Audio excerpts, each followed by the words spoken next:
संजना नाम की 22 साल की बेहद ही खूबसूरत महिला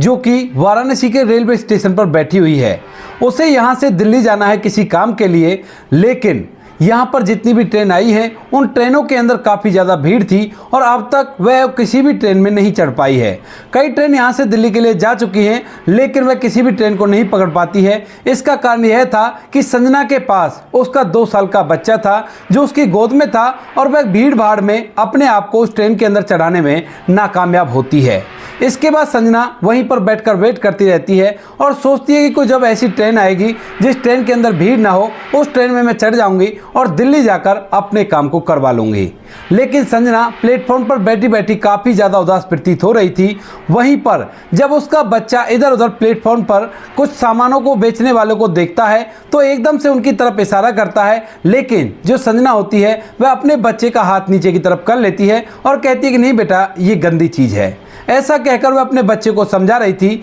तो वहीं पर पास ही की बेंच पे एक लड़का बैठा हुआ था जिसका नाम होता है गजेंद्र। गजेंद्र काफ़ी देर से संजना को देख रहा है जब से वह यहाँ पर आया है और संजना को देखकर बहुत कुछ उसके बारे में सोच रहा है, क्योंकि जब भी उसका बच्चा किसी सामान को लेने के लिए उससे कहा करता तो उसके बाद वह उसका हाथ पकड़कर नीचे की तरफ कर लिया करती और चुपचाप मायूसी में डूब जाया करती। यह बात गजेंद्र को कहीं ना कहीं खटकने लगती है और इसके बाद जो गजेंद्र होता है वह किसी भी तरह से इस बारे में जानना चाहता है कि उसको क्या परेशानी है, क्योंकि गजेंद्र ने जब संजना को पहली बार देखा था तो देखते ही वह मन ही मन उसे चाहने लगा था और जब इसकी मायूस शक्ल को उसने देखा तो वह इस बात के बारे में जानना चाहता है। इसके बाद गजेंद्र संजना की तरफ देखकर यह सोच ही रहा था कि आखिर ऐसा क्या कारण है जो इतनी मायूसी दिखाई दे रही है। उतनी ही देर में उसका बच्चा फिर से एक पापड़ वाले की तरफ इशारा कर देता है और इस बार संजना फिर से उसे नीचे की तरफ कर लेती है उसके हाथ को और लड़का फिर से चुप हो जाता है और संजना मायूसी में डूब जाती है। गजेंद्र से ये सब कुछ देखा नहीं जाता और वह सीधा उस पापड़ वाले के पास जाता है और उससे पापड़ लेकर सीधा उस बच्चे की तरफ करने लगता है।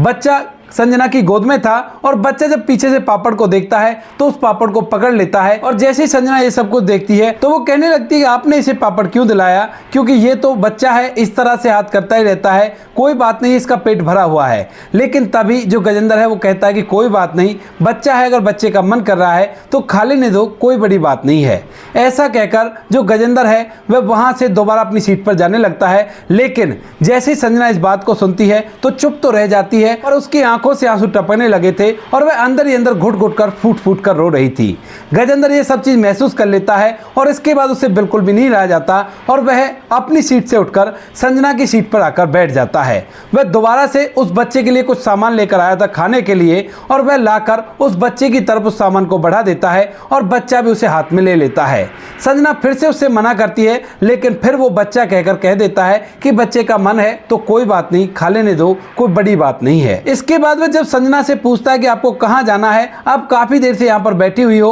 और आप परेशान सी भी काफी लग रही हो, तो उसके बाद संजना मायूसी भरे चेहरे से कहने लगती है कि मुझे दरअसल दिल्ली जाना है, वहां पर मुझे कुछ काम है, लेकिन जितनी भी ट्रेन आ रही है उन ट्रेनों के अंदर मैं अपने बच्चे के साथ चढ़ नहीं पा रही हूँ और इसी वजह से मैं वेट कर रही हूँ कि कोई खाली ट्रेन आएगी तो उसके अंदर मैं चढ़ जाऊंगी। इसके बाद जो गजेंद्र होता है वह कहने लगता है कि ये तो बड़ी अच्छी बात है, दरअसल मैं भी दिल्ली जा रहा हूँ और आप ऐसा करना, आप मेरे साथ चल देना, क्योंकि जिस डिब्बे में मेरी टिकट हुई पड़ी है वहां पर काफी ज्यादा स्पेस होता है, तो आप भी आराम से वहीं पर बैठ जाना। अब इस बात को सुनकर संजना कहने लगती है कि नहीं, मेरे पास जनरल डिब्बे का टिकट है तो मैं आपके रिजर्वेशन वाले में नहीं चढ़ सकती। यानी कि संजना थोड़ी बहुत पढ़ी लिखी भी थी और इसके बाद जो गजेंद्र होता है वो कहने लगता है कि अगर आप जनरल डिब्बे की बाट में बैठी रहोगी तो आपको बिल्कुल भी ट्रेन नहीं मिलेगी और आप ऐसे ही यहाँ पर समय बर्बाद करोगी। इससे अच्छा तो आप घर चली जाओ, अगर आपको चलना है तो आप चुपचाप से मेरे डिब्बे में चढ़ जाना और वहां पर जो भी टीटी आएगा मैं उससे बात कर लूंगा और आपकी वहीं की टिकट बनवा दूंगा। संजना जो काफी ज्यादा मजबूर थी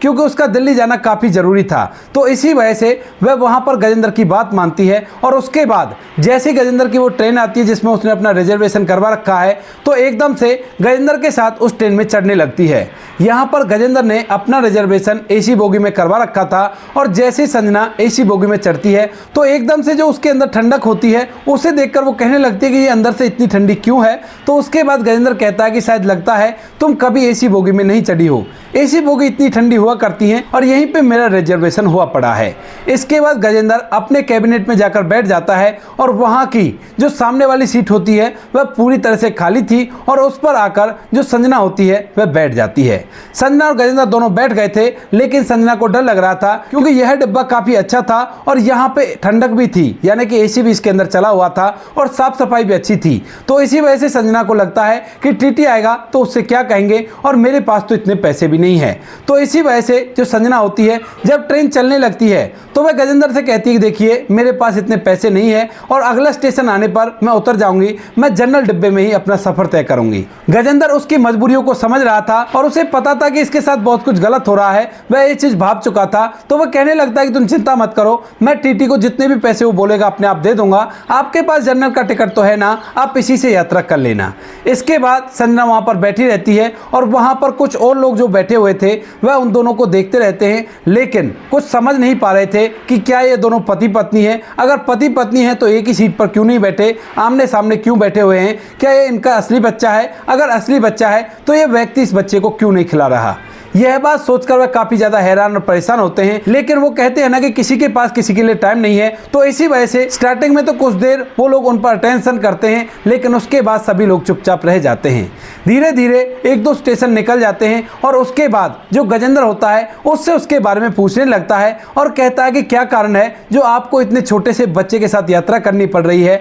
आपके पति कहाँ है अगर ये बच्चा आपका है तो उसके बाद जो संजना होती है वह उसे अपनी पूरी कहानी बताने लगती है काफी ज्यादा मायूस होकर। वह बताती है कि मेरी शादी आज से 3 साल पहले हुई थी और मेरे पति एक कंपनी में काम किया करते थे, लेकिन शादी के बाद मुझे पता चलता है कि मेरे पति ज्यादातर शराब पिया करते हैं और अच्छी खासी नौकरी होने के बावजूद भी वो घर पर ज्यादा पैसे नहीं दिया करते हैं। इन्हीं बातों के चलते मैं और मेरा पति अपने परिवार वालों से अलग रहा करते हैं और हमारे परिवार वालों की हमसे नहीं बना करती है। इसका एक कारण यह भी था कि जो संजना के ससुर जी थे वह बहुत ही बेकार थे और वह अपने बड़े बेटे से बहुत ज्यादा नफरत किया करते थे। इसी वजह से अपनी बहू संजना से भी नफरत करने लगे थे और उन लोगों ने उन्हें अलग कर रखा था। यहाँ पर जो संजना के ससुर होते हैं वह छोटे बेटे के साथ रहा करते और अच्छी तरह से उसके साथ समय व्यतीत कर रहे थे। तभी एक दिन अचानक से जब उनको बच्चा भी हो जाता है तो उनके पति जब छुट्टी पर गाँव आए थे उनके एक हादसे में मौत हो जाती है और उसके बाद संजना और उसका बेटा घर पर अकेले रह जाते हैं।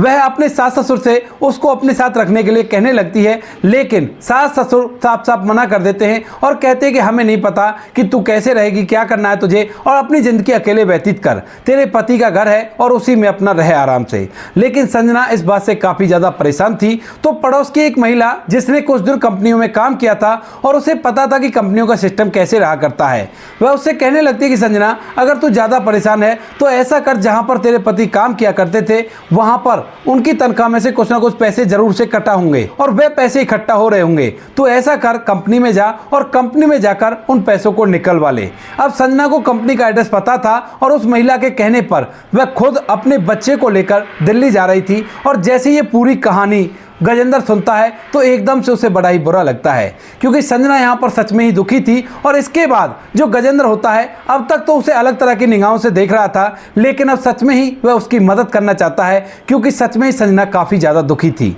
ऐसा कहते हुए संजना फूट फूट कर रोने लगती है कि मेरा तो इस दुनिया में कोई भी सहारा नहीं है, आखिर मैं करूँ भी तो क्या करूँ और मुझे क्या करना चाहिए। तभी जो गजेंद्र होता है उसे अपना रुमाल निकाल कर देता है और कहता है कि देखिए आप चिंता मत कीजिए, जितना मुझसे बन पड़ेगा मैं उतनी आपकी मदद कर दूंगा और आप आराम से मेरे साथ सफर कीजिए, कोई भी कैसी भी परेशानी लेने की जरूरत नहीं है। इसके बाद संजना थोड़ी देर तक मायूस रहती है और धीरे धीरे वह भी चुप हो जाती है। गजेंद्र उस बच्चे को दूर से ही खिला रहा था, तो उसके बाद गजेंद्र उसकी तरफ हाथ करता है और संजना भी बेफिक्र होकर उस बच्चे को गजेंद्र को थमा देती है और गजेंद्र उसको अपनी सीट पर बैठाकर अच्छे से दुलार करने लगता है। थोड़ी ही देर में वहां पर टीटी आ जाता है और टीटी आकर टिकट चेक करने लगता है। अब गजेंद्र ने तो रिजर्वेशन करवा रखा था, वह अपनी टिकट दिखा देता है, लेकिन जैसी टीटी संजना की तरफ बढ़ता है तो एकदम से गजेंद्र टीटी को रोकता है और उसे वहां से साइड में ले जाकर उससे बात करता है। बात करने के बाद थोड़ी देर बाद वो वहाँ से वापस आ गया था और इसके बाद टीटी दोबारा से उस कंपाउंड में नहीं आया था। न जाने गजेंद्र ने उससे क्या कहा था, टिकट बनवाई थी या कुछ पैसे ऐसे ही दे दिए थे। इसके बाद गजेंद्र और संजना वहाँ पर बैठे रहते हैं और धीरे धीरे रात हो जाती है। रात के समय जो गजेंद्र है वो रात का खाना ट्रेन में ही ऑर्डर करता है और ट्रेन में उन दोनों के लिए खाना उसने मंगाया था। दोनों के लिए खाना मंगाया था और खाना मंगाने के बाद वह संजना को खाना खाने के लिए कहता है तो संजना भी वहाँ पर खाना खाने लगती है। इधर जो गजेंद्र होता है वह भी अपने खाने को खा लेता है। खाना खाने के बाद गजेंद्र और संजना में ढेर सारी बातें होती हैं और बातों के दौरान काफ़ी पुरानी बातें संजना उसे बताती है, उन पलों को बताती है जब वह कभी पढ़ा करती थी, उसकी सहेलियों के साथ वो मस्ती किया करती थी। इधर जो गजेंद्र होता है वह भी उसे अपनी ढेर सारी बातें बताता है कॉलेज टाइम की और स्कूल टाइम की, जिनको सुनने के बाद संजना जो काफ़ी देर से मायूस बैठी हुई थी उसके चेहरे पर हल्की सी मुस्कान आ जाती है। गजेंद्र जब संजना को खुश देखता है तो वह भी खुश हो जाता है और इसके बाद धीरे धीरे सफ़र कटने लगता है। पूरी रात भर वे एक दूसरे से बातें करते रहते हैं। कभी संजना अपने मायके के बारे में बताती है कि उसकी एक बूढ़ी माँ थी और शादी के कुछ दिनों बाद ही उसकी भी मौत हो गई है, अब उसका मायके में भी कुछ भी नहीं है। गजेंद्र उसे अपने परिवार के बारे में बताता है कि वह अपने परिवार का बड़ा लड़का है और उसके माता पिता उसकी नौकरी लगने से बड़े ही खुश हैं और वह बिल्कुल भी शराब वगैरह या कोई भी नशे का काम नहीं किया करता है। इसके बाद सफर कंप्लीट हो जाता है और सुबह के 4 बजे वो लोग दिल्ली पहुंच जाते हैं। अब सुबह 4 बजे वहां पर जो संजना होती है उसे उतर तो जाती है लेकिन उसे डर बहुत लगता है। वो सोचती है कि अब ना तो मुझे कंपनी खुली मिलेगी और ना ही इस टाइम पर मुझे सवारी मिलेंगी। लेकिन गजेंद्र जो होता है वो पहले से ही इस बात को सोच चुका था कि संजना को कोई सवारी नहीं मिलेगी तो उसके लिए मुझे उसे सहारा देना होगा। इसके बाद गजेंद्र कहने लगता है कि देखिए अब सुबह के 4 बजे हैं और दिल्ली के व्यक्ति अक्सर लेट सोया करते हैं, तो सुबह 8-9 बजे से पहले आपको सवारी भी नहीं मिलनी है। तो आप ऐसा कीजिए, यहीं पर दिल्ली में मैंने फ्लैट ले रखा है क्योंकि मेरी अच्छी खासी नौकरी है तो मैं फ्लैट के अंदर रहा करता हूं, तो आप चलिए फ्लैट पर चलकर मेरे साथ आराम कर लेना और उसके बाद जैसी सुबह हो जाएगी तो मैं खुद आपको लेकर उस कंपनी में जाऊंगा जिस कंपनी के बारे में आप बता रही हो और आपके पति के सारे पैसों को निकलवा लूंगा। इसके बाद संजना जिसके पास और कोई चारा नहीं था वह गजेंद्र की बात मानती है और उसके साथ उसके पीछे पीछे चलने लगती है। डर तो उसे लग रहा है कि अनजान शहर में अनजान व्यक्ति उसके साथ कुछ ऐसा वैसा ना कर दे, लेकिन यहां पर उसके पास कोई चॉइस नहीं थी तो इसी वजह से उसका डर पूरी तरह से दब जाता है और वह गजेंद्र के पीछे पीछे चलती रहती है। धीरे धीरे गजेंद्र उसे अपने फ्लैट में ले जाता है जो फ्लैट काफी ज्यादा आलीशान था और इससे महसूस हो रहा था कि गजेंद्र अच्छी जिंदगी व्यतीत किया करता है। तो इसके बाद जो गजेंद्र होता है वो बिस्तर को एक तौलिए से झाड़ता है और झाड़ने के बाद संजना से वहां पर बैठने के लिए कह देता है और उसके बच्चे को बिस्तर पर सुलाने के लिए कहता है। संजना भी वहां पर बैठ जाती है और बिस्तर पर बच्चे को सुला देती है, लेकिन गजेंद्र के फ्लैट को देखने के बाद उसे लग रहा है कि फ्लैट काफी ज्यादा गंदा है और उसे इसकी साफ सफाई करनी चाहिए। इसके बाद जो गजेंद्र होता है वह भी उसके पास बैठ जाता है और भी वो काफी सारी बातें करने लगते हैं। बातों के दौरान कभी कभी संजना काफी ज्यादा भावुक हो जाती है तो गजेंद्र उसे चुप कराता है और कहता है कि चिंता मत करो, सब कुछ ठीक हो जाएगा, जिंदगी है, जिंदगी चलती रहती है और आने वाला समय किसका कैसा हो किसी को भी पता नहीं होता। हो सकता है अब तुम्हारी जिंदगी में दुख हो और आगे जिंदगी में बहुत अच्छा समय तुम्हें व्यतीत करने को मिले तो कोई भी परेशानी नहीं है। ऐसी बातें करते हुए धीरे धीरे सुबह हो जाती है और सुबह सुबह जैसे 9 बजते हैं तो गजेंद्र संजना के साथ सीधा उस कंपनी में पहुंच जाता है जिस कंपनी में संजना का शराबी पति नौकरी किया करता था और वहां जाकर मैनेजर से इस बारे में बात करने लगता है। जैसे संजना और गजेंद्र मैनेजर से बात करते हैं तो उसके बाद जो मैनेजर होता है वो संजना से कहता है कि दरअसल आपका जो हिसाब किताब है वो अकाउंटेंट देखा करता है और आज वो छुट्टी पर है तो आपको इसके लिए कल आना होगा और कल आपके पति के पैसों के बारे में बता दिया जाएगा। और आप ऐसा कीजिए, आप मुझे अपना नंबर दे दीजिए, जैसे मुझे पता चल जाएगा अकाउंटेंट से तो मैं आपको बता दूंगा कि किस किस तरह से आपके वो पैसे निकल सकते हैं। इसके बाद संजना ना चाहते हुए वो उसे अपना नंबर दे देती है क्योंकि जब से संजना वहां पर पहुंची है तो जो मैनेजर है उसको अजीब निगाहों से देख रहा है,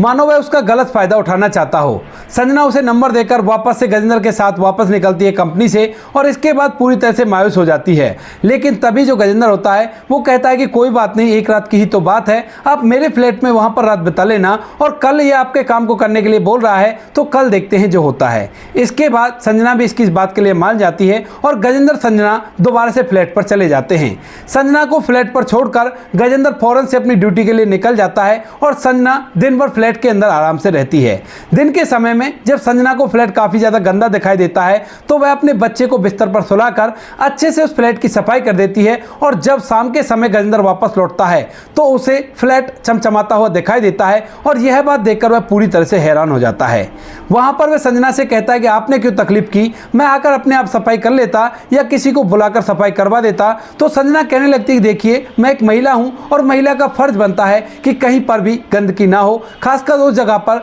जहां पर वो रहा करती है। इस बात को सुनकर गजेंद्र भी चुप रह जाता है और उसके बाद वह किचन की तरफ खाना बनाने के लिए जाने लगता है, लेकिन तभी संजना उसे रोकती है और कहती है कि आपने मेरी बहुत सारी मदद की है, आप मुझे वहां से यहां पर लेकर आए और यहां पर रुकने के लिए जगह भी दे दी है, तो आपके लिए खाना मैं बना दूंगी, आप आराम कीजिए, हाथ मुंह धो लीजिए और मैं खाना बनाकर आपके लिए लगा देती हूं। गजेंद्र पहले तो उससे मना करता है, लेकिन जो संजना होती है उसे अपनी कसम दे देती है और इसके बाद मजबूरन जो गजेंद्र होता है वह संजना का कहा मानने के लिए तैयार हो जाता है। संजना किचन के अंदर जाती है और अच्छे से उसके लिए खाना बना देती है और खाना बनाने के बाद उसे टेबल पर लगा देती है। गजेंद्र भी थोड़ी देर में हाथ मुंह धोकर टेबल पर आ गया था और जब गजेंद्र खाना खाता है तो खाने का स्वाद इतना लाजवाब था कि वह अपनी उंगलियां चाटता रह जाता है। धीरे धीरे रात के 8 बज गए थे और जैसे रात के 8 बजते हैं उसी दौरान मैनेजर का फोन संजना के फोन पर आता है और जैसे फोन रिंग करता है तो उसके बाद संजना फोन उठाती है और अभी तक वो दोनों एक साथ ही बैठकर बातें कर रहे थे और जैसे ही संजना फोन उठाती है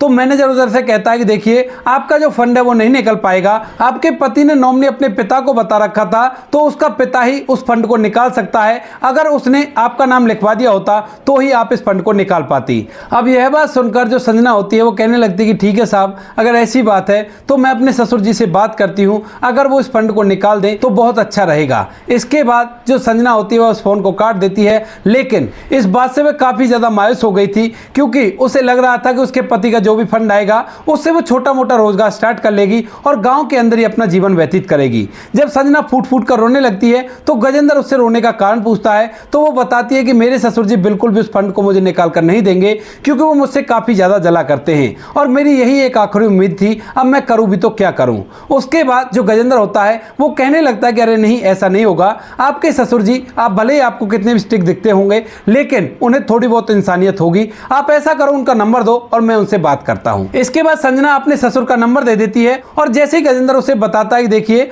आपके बेटे की जो नौकरी लगी हुई थी उसका कुछ फंड है और उस फंड को आप ही निकाल सकते हो, तो उन पैसों को अपनी बहू को दे देना, इसी वजह से आपको दिल्ली आना होगा। तो संजना का जो ससुर होता है वह इस बात को सुनकर थोड़ा सा हैरान होता है और कहता है कि देखो अभी तो मेरे पास टाइम नहीं है, कम से कम 4 से 5 दिन बाद मैं दिल्ली आ सकता हूं। अब जैसे ही ये बात संजना सुनती है तो वो कह देती है कि देखा ना आपने, ये बिल्कुल भी मेरी मदद नहीं करना चाहते और ये बिल्कुल राजी नहीं है कि मैं किसी भी तरह से अपने जीवन को आराम से व्यतीत कर सकूं। इसके बाद जो गजेंद्र होता है वो कहने लगता है कि कोई बात नहीं, 3-4 दिन की तो बात कह रहे हैं तो 3-4 दिन आप यहीं पे रहो और 3-4 दिन बाद देखते हैं कि ये आता है या नहीं आता। उसके बाद धीरे धीरे 3 से 4 दिन भी बीत जाते हैं और 3-4 दिन तक संजना उसी फ्लैट में रहने लगती है। गजेंद्र ने उसे अलग से कमरा दे दिया था जिस कमरे में वो अपने बच्चे के साथ रहा करती थी और दूसरे कमरे में गजेंद्र रहा करता था। वहां पर उनके बीच में ऐसा वैसा कुछ भी नहीं होता है, गजेंद्र तो केवल सच्चे दिल से उसकी मदद कर रहा था। हाँ, उसने उसके बारे में सोचा तो बहुत कुछ था, लेकिन उसकी कहानी को सुनने के बाद उसे उस पर तरस आने लगता है। जैसे 3 से 4 दिन कंप्लीट होते हैं तो उसके बाद गजेंद्र दोबारा से उसके ससुर के पास फोन करता है, लेकिन उसका ससुर उस फोन को नहीं उठाता है और इस बात से उसे कोई ना कोई गड़बड़ होने का अंदेशा होने लगता है। तो इसके बाद जो संजना होती है वह सीधा मैनेजर के पास फोन करती है और कहने लगती है कि मैनेजर साहब मेरे ससुर नहीं आ रहे हैं, क्या कुछ ऐसा नहीं हो सकता जो डायरेक्ट मैं उन पैसों को निकाल सकती हूँ। तो इसके बाद जो मैनेजर होता है वह उसे बताने लगता है कि आपके ससुर तो उस दिन जिस दिन आप आई थी उससे अगले ही दिन आकर सारे के सारे पैसे निकलवा कर ले गए हैं और उन्होंने कहा था कि अगर मेरी बहू आए तो उसे फूटी कौड़ी नहीं देना है। यह बात सुनकर संजना के पैरों तले से जमीन खिसक जाती है और वह गजेंद्र को बता देती है कि इस तरह से मेरे ससुर जी उन पैसों को ले गए हैं। तभी जो मैनेजर होता है उसको भी संजना की हालत के बारे में पता था और वह उसका फायदा उठाना चाहता था, इसी वजह से वह उससे कुछ ऐसी वैसी बातें करने लगता है जिन बातों को सुनकर गजेंद्र को बहुत जोर से गुस्सा आ जाता है और वह फौरन से संजना के हाथ में से फोन लेकर उसे धमकाने लगता है। दरअसल वह उससे कुछ गलत बातें कर रहा था जो बातें गजेंद्र को बिल्कुल भी बर्दाश्त नहीं होती हैं।